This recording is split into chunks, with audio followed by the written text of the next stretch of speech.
Okay, we're getting towards the end of chapter 2 of book 1.5. So we just finished up computing definite integrals, which represented the exact area. And now we're going to do something called the area between curves. And this time it's just an extension of the things in the previous video where we're doing definite integrals, but we have to think about the picture and be a little careful when we think about the picture. So here's a classic problem that we'll see. Find the area between two curves. They give you a function x squared plus 2x plus 1, another one y equals 2x plus 5. Hopefully you kind of have a little picture in your head of what those functions look like. If you don't, get out a tech tool and graph them. This one's a line, positive slope, positive y-intercept. This one's a parabola opening up, but shifted a little bit. So let's go ahead and graph these, get a picture of what's happening, because we want the area between them.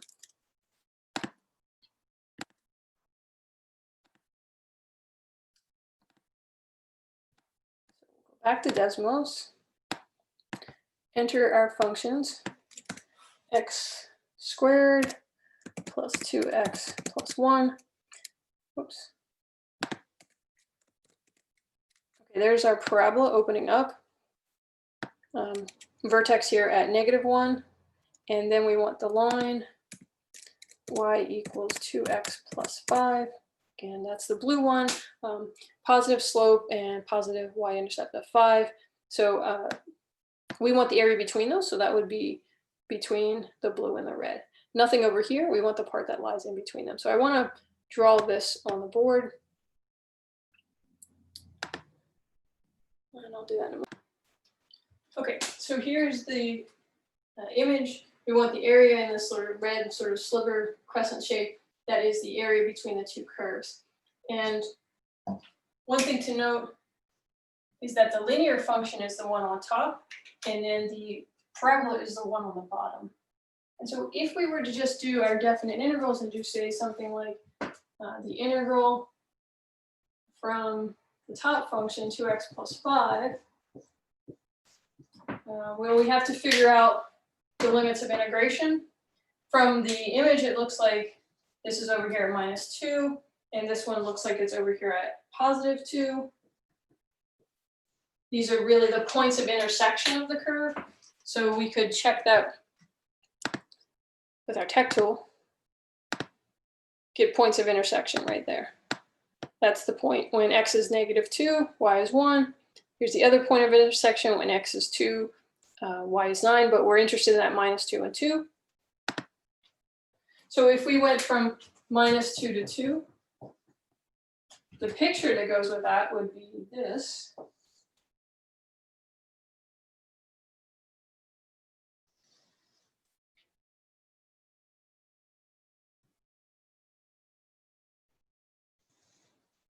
Right, if we integrate the linear function, you go from the function to the x-axis from -2 to 2, you would get that region. But that's not what we want, right? That's not the sliver. But what if we took out, that's more than we need, right? So what if we took out the part that goes from the parabola to the x-axis? From the parabola to the x-axis is the bottom part. So that would look like this, the picture would be.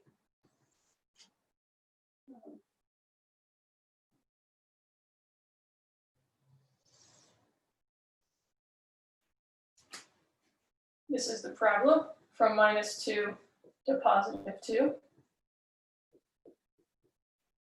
Now, if we took this triangular region and extracted this, this part here from it, we would have what we wanted. So these, the picture, this picture here is the bigger triangular region minus this part extracted from it. If you drew it all to scale, again, you would see that is exactly what you're getting. So you can think about doing the area between two curves in this way. You can always think about it as taking the integral of the top function, which in our case was the linear, minus the bottom function over your limits of integration. In this case, our limits of integration were points of intersection of these curves. We got those points of intersection visually, but you could have gotten points of intersection. There's a nice review at the beginning of the area between two curves section, which is sort of the back the last section of chapter 2, we're going to learn area between two curves. There's a nice review of how to get points of intersection. We did it visually. You can do it algebraically by setting the two functions equal. What does it mean to be a point of intersection? They share the same x and the same y there, those two functions. So I could set the y values equal. So I could get a point of intersection by setting x squared plus 2x plus 1 equal to 2x plus 5 and solving this equation. It's a quadratic equation. Move some stuff. 2x, the 2x's go away. This one comes the other side.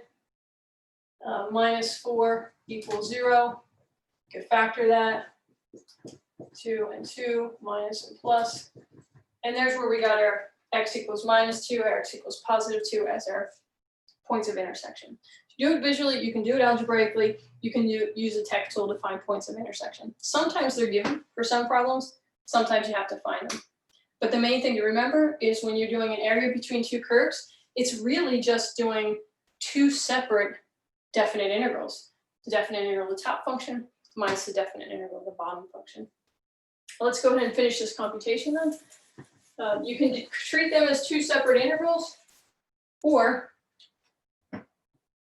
you can actually write them because the limits of integration are the same. You can turn this into one integral. It means the same thing. 2x plus 5 minus x squared plus 2x plus 1,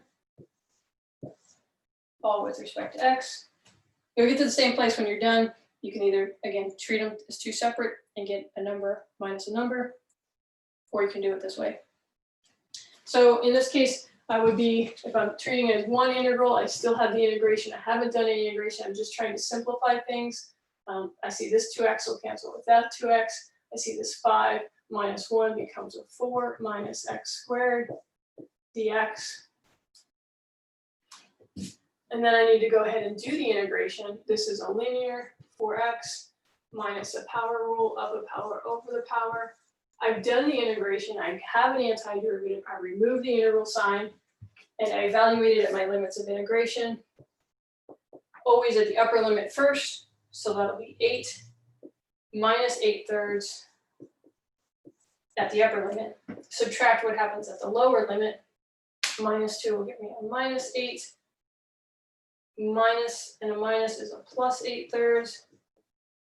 Make sure you have your signs right on this. Easy to make a mistake. 8 plus 8 is 16. Minus 8/3 minus 8/3 is minus 16/3. That's 48/3 minus 16/3 is 32/3. Again, if those fractions bother you, turn things into decimals right away. Okay, so we're seeing that the area between these two curves is 32/3, which is a 10 point something, 10.66. And does that make sense? Well, first of all, it's positive. Does that make sense? Yes, the region always lies above the x-axis. Does it make sense? I tried to add some more detail to this graph by adding a little, as if I was graphing on graph paper.